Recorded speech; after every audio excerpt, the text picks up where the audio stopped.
सबसे पहले geography class start करेंगे। तो ज्योग्राफी में सबसे पहले ज्योग्राफी को पढ़ने के लिए हमको ग्लोब के बारे में जानकारी आवश्यक है। तो ग्लोब पढ़ने के लिए आखिर ग्लोब को जानना जरूरी है। तो ग्लोब है क्या? तो सबसे पहले तो क्वेश्चन आएगा माइंड में कि आखिर ग्लोब है क्या।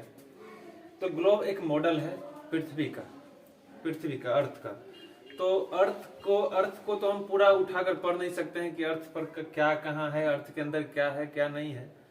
तो उसके लिए एक ग्लोब बनाया गया है, पृथ्वी का एक मॉडल बनाया गया है उसके स्टडी के लिए।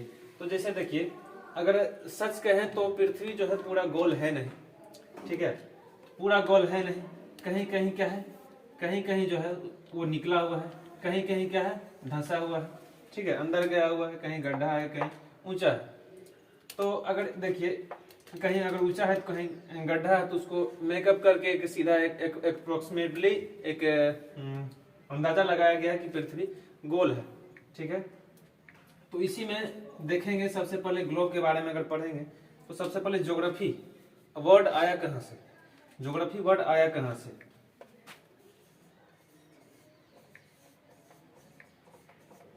ज्योग्राफी वर्ड आया कहां से।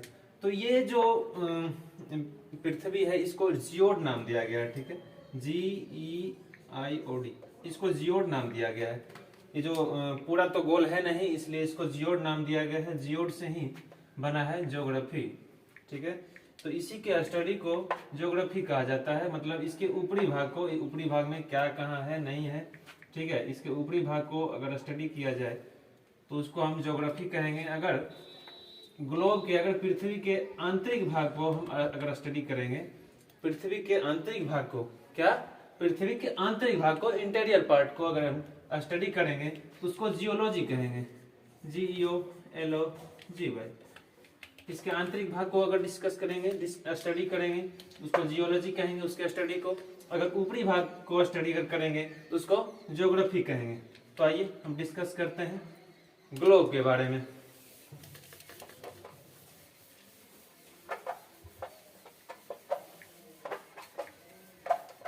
देखिए, मान लीजिए ये पृथ्वी है, ठीक है, ये हमारा पृथ्वी है। तो पृथ्वी के बीचों बीच एक रेखा खींची जाती है, ठीक है, एक हम रेखा खींचते हैं, ये एक लाइन ड्रॉ करते हैं हम। इस लाइन को हम इक्वेटर कहेंगे। क्या कहेंगे? इक्वेटर। आप सबके माइंड में ये तो आया ही होगा कि आखिर इसको इक्वेटर क्यों कहेंगे। इक्वेटर इसलिए कहेंगे क्योंकि ये पृथ्वी के दो बराबर भागों में बांटा गया है, ठीक है। जितना भाग आपको इधर दिख रहा होगा उतना भाग इधर, मतलब दोनों भाग बराबर बांटा गया है। तो उसके बीच से, बराबर भागों के बीच से, मतलब पृथ्वी के बीच से जो लाइन खींची गई है, इक्वल पार्ट से खींची गई है, उसको इक्वेटर कहेंगे। इक्वल से ही इक्वेटर बना, ठीक है, इक्वल से ही इक्वेटर बना, इसलिए इसको इक्वेटर कहेंगे, ठीक है। इसको हम 0 डिग्री देंगे। इसको यहाँ कितनी डिग्री होगी? 0 डिग्री, ठीक है। तो हम बताए, सबसे पहले हम डिस्कस करेंगे इसमें लॉन्गिट्यूड और लैटिट्यूड के बारे में, ठीक है। तो आइए इसमें लैटिट्यूड की सबसे पहले बात करेंगे, अक्षांश की बात करेंगे, ठीक है। देखिए ये जो रेखा है,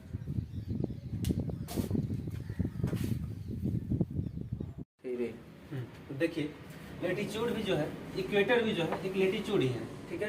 लैटिट्यूड इस तरह से समझेंगे कि जो लेटा हुआ है, ठीक है, ऐसे सोते हैं, खड़ा रहते हैं, तो डेली लाइफ में यूज करते हैं इस वर्ड को। तो जो लेटा हुआ है उसको लैटिट्यूड कहेंगे नॉर्मल वर्ड में। तो ये जो है इक्वेटर जो है लेटा हुआ है, जिसको लैटिट्यूड ही कहेंगे, ठीक है। तो ये सबसे पहले ये देखें कि ये नॉर्थ पोल हो गया, इसको यहाँ नॉर्थ पोल कहेंगे, और ये जो हो गया ये साउथ पोल हो गया, ठीक है। ये ऊपर नॉर्थ पोल हो गया और नीचे साउथ पोल हो गया। तो यहाँ की जो डिग्री होती है 90 डिग्री होती है, और ये भी होती है 90 डिग्री होती है, ठीक है। तो टोटल जो है, टोटल लैटिट्यूड की अगर बात करें, टोटल अक्षांश की बात करें तो कितनी हो जाएगी?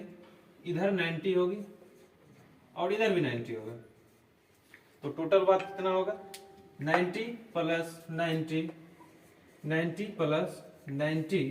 और एक बताए थे इक्वेटर भी क्या होता है, इक्वेटर भी एक लैटिट्यूड ही होता है, तो 1 हो जाएगा। टोटल कितना हो गया? 181। तो लेटीट्यूड की बात किया जाए तो 181 होगा, ठीक है। और अगर लेटीट्यूड लाइन की अगर बात किया जाए, अक्षांश रेखा की अगर बात किया जाए, तो देखिए ये अक्षांश रेखा, तो ये भी ऐसे करके ये अक्षांश रेखा टोटल 90 होती है, ठीक है। टोटल कितनी रेखा होती है? 90, सॉरी टोटल अक्षांश कितनी होती है, लेटीट्यूड कितनी होती है? 90 होती है। अगर बात किया जाए इसी में अगर बात किया जाए अक्षांश रेखा कितनी होगी, तो रेखा में तो हम इसको नहीं गिन सकते हैं क्योंकि ये पॉइंट में है, इसको भी नहीं गिन सकते हैं क्योंकि ये पॉइंट में है, तो दो तो माइनस हो जाएगा, एक ऊपर और एक नीचे। तो 181 में -2 कर देंगे तो 179 जो हो जाएगा आपका लेटीट्यूड लाइन हो जाएगा। क्या हो जाएगा? लेटीट्यूड लाइन हो जाएगा, ठीक है। लेटीट्यूड लाइन हो जाएगा। अगर लेटीट्यूड की अगर बात किया जाए तो 181 होगा, अगर लेटीट्यूड लाइन की अगर बात किया जाए तो 179 होगा, ठीक है। तो आई होप आप लोग समझ गए होंगे लेटीट्यूड किसको कहते हैं, ठीक है। आगे हम बात करेंगे लॉन्गिट्यूड के बारे में, ठीक है। और सबसे पहले इसमें देखिए ये 0 डिग्री हो गया, इस दोनों के बीच में कितना डिग्री का कोण, कितना डिग्री बनेगा? एक ये इक्वेटर से इस ये दूसरे वाले लेटीट्यूड वाला जो लाइन है, दोनों के बीच कितना बनेगा? 1 डिग्री का कोण बनेगा, 1 डिग्री बनेगा।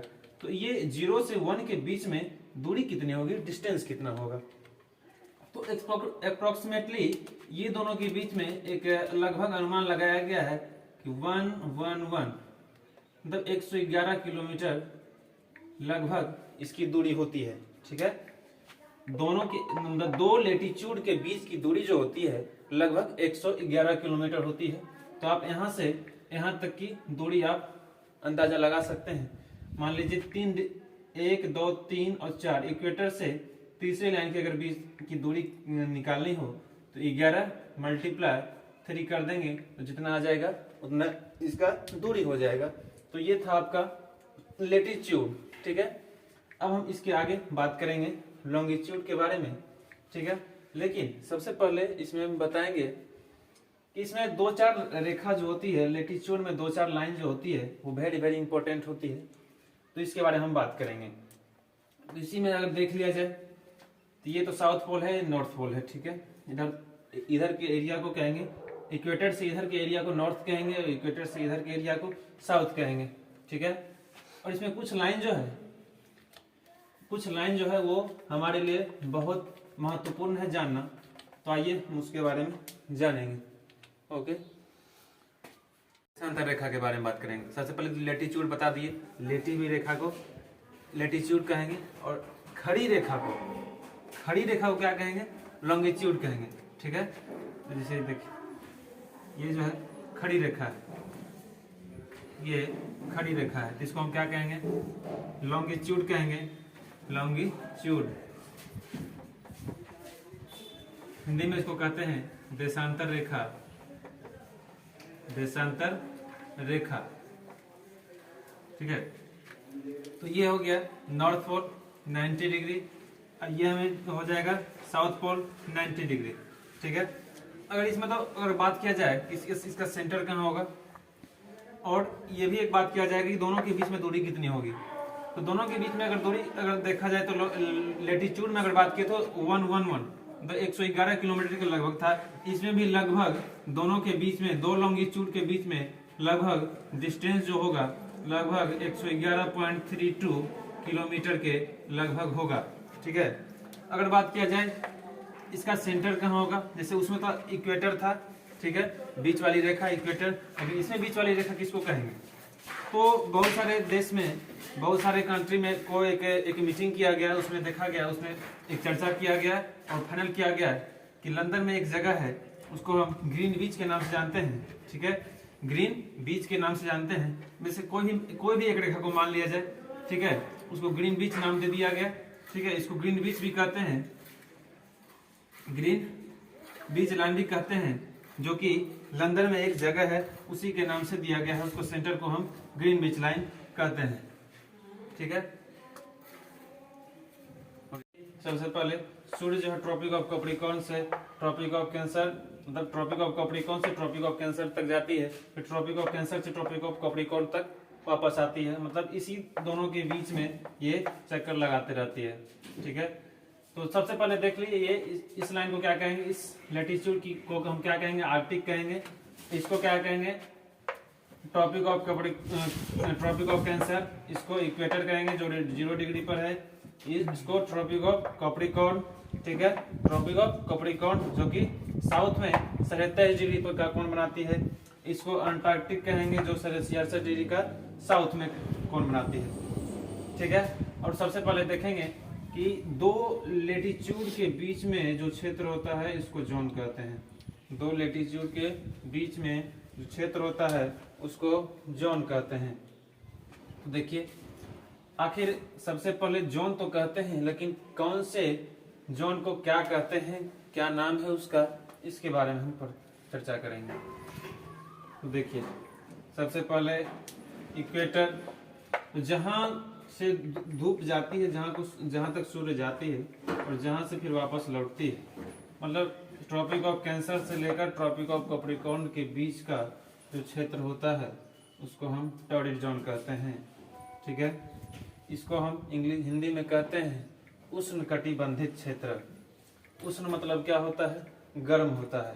ठीक है, उष्णकटिबंधित, गर्म के कारण ही इसको उष्णकटिबंधित क्षेत्र कहते हैं। इसलिए इसको इंग्लिश में क्या हो जाएगा, टॉरिड जोन, और हिंदी में उष्णकटिबंधित क्षेत्र। ठीक है, अब ट्रॉपिक ऑफ कैंसर से जहां सन रेज जो होता है वो तिरछे जाती है। ठीक है, तिरछे जाती है तो कहां तक जाती है, आर्कटिक तक जाती है, आर्कटिक लाइन तक जाती है। ट्रॉपिक ऑफ कैंसर से आर्कटिक तक जाती है। इस वाले क्षेत्र को क्या कहेंगे, इस वाले क्षेत्र को कहेंगे हम टेम्परेट जोन कहेंगे। ठीक है, हिंदी में इसको कहते हैं शीतोष्ण कटिबंधित क्षेत्र। ठीक है, इसको हम कहते हैं शीतोष्ण कटिबंधित क्षेत्र। क्यों, क्योंकि इसमें शीत प्लस उष्ण, मतलब दोनों है इसमें। शीत मीन्स क्या होता है, शीत मीन्स ठंडा, शीत प्लस उष्ण मीन्स क्या होता है, गर्म होता है। तो इसमें क्या होगा, ठंडा और गर्म जिसमें दोनों होगा, इसलिए उसको कहेंगे शीतोष्ण कटिबंधित क्षेत्र। इंग्लिश में कहेंगे टेम्परेट जोन। इंग्लिश में क्या कहेंगे, टेम्परेट जोन। ठीक उसी के नीचे, मतलब ठीक उसी के अपोजिट अगर देखेंगे, ट्रॉपिक ऑफ कैप्रिकॉर्न से जो नीचे होगा वही दोनों होगा, हॉट और कूल दोनों होगा, ठंडा और गर्म दोनों होगा। इसको भी क्या कह देंगे, टेम्परेट जोन कहेंगे, शीतोष्ण कटिबंधित क्षेत्र कहेंगे। ठीक है, अब हम बात करेंगे अंटार्कटिक और आर्कटिक, ये दोनों बच गया। तो ये दोनों में हमको पता है कि सूर्य से हमको कोई वास्ता ही नहीं है। यहाँ पर सूर्य का दूर दूर तक कोई ठिकाना नहीं है, क्योंकि सूर्य का रेज है यहाँ बहुत ही कम आता है, मतलब ना के बराबर आता है। इसलिए इस क्षेत्र को हम क्या कह जाएंगे, फ्रीज जोन कहेंगे। फ्रीज देखे हो, फ्रीज को क्या कहते हैं, फ्रीज मतलब उसमें क्या होता है, ठंडा होता है, पूरा ठंडा होता है, गर्म होता है नहीं। इसलिए इसको फ्रीज से फ्रिजिड जोन याद रखेंगे, फ्रीज से फ्रिजिड जोन याद रहेगा। इसको भी इधर ऊपर में आर्कटिक में फ्रिजिड जोन कहेंगे। इसमें भी दो क्षेत्र होता है, इसको भी दो भाग में डिवाइड किया गया। फ्रिजिड जोन को भी दो भाग में डिवाइड किया गया। देखिए, ये हो गया 1, ये हो गया 2। ठीक है, तो 1 वाले को क्या कहेंगे, टुंड्रा। 1 वाले को कहेंगे टुंड्रा, और दूसरे वाले को क्या कहेंगे, टेगा। ठीक है, तो अब बताइए, अगर क्वेश्चन में पूछ दिया जाए कि सबसे ज्यादा ठंड किसमें पड़ेगा, तो सबसे ज्यादा ठंड किसमें पड़ेगा, तो सूर्य से दूर कौन है, 1 है या 2 है, सबसे ज्यादा क्या है, 1। तो 1 में क्या है, टुंड्रा, तो टुंड्रा में सबसे ज्यादा ठंड पड़ेगा। ठीक है, उसके बाद टेगा में। ठंड तो दोनों में पड़ेगा, लेकिन ये दोनों की अगर बात किया जाए तो सबसे ज्यादा टुंड्रा में पड़ेगा। ठीक उसी प्रकार ऊपर में भी है, पहला टुंड्रा, दूसरा टेगा, ये टुंड्रा, पहला टुंड्रा और दूसरा टेगा। ठीक है, तो इसमें देखा जाए हमारा भारत है कहाँ, हमारा जो इंडिया है उससे कौन सी लाइन गुजरती है, हमारे इंडिया से कौन सी लाइन गुजरती है, ट्रॉपिक ऑफ कैंसर गुजरती है।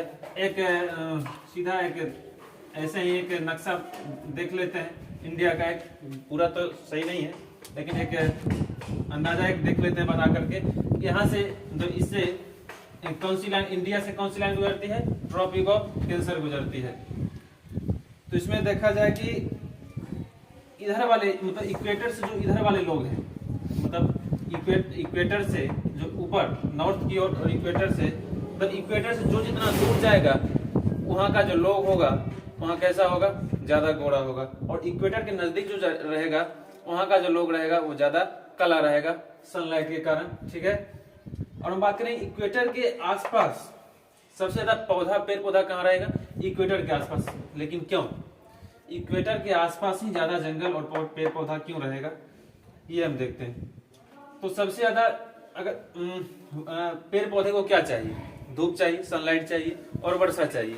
हाँ, तो सबसे ज्यादा धूप कहाँ पड़ेगा, इक्वेटर पे पड़ेगा।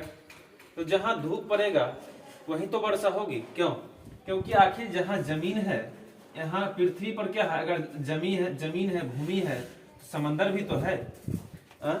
तो धूप पड़ेगा तो समंदर पे जब पड़ेगा तो समंदर का जो पानी है इवापोरेट होगा, वाष्पीकरण होगा, तो बादल जब बनेगा, ठीक है। तो बादल जब बनेगा तो बादल बनेगा तो फिर वर्षा तो होगी ही।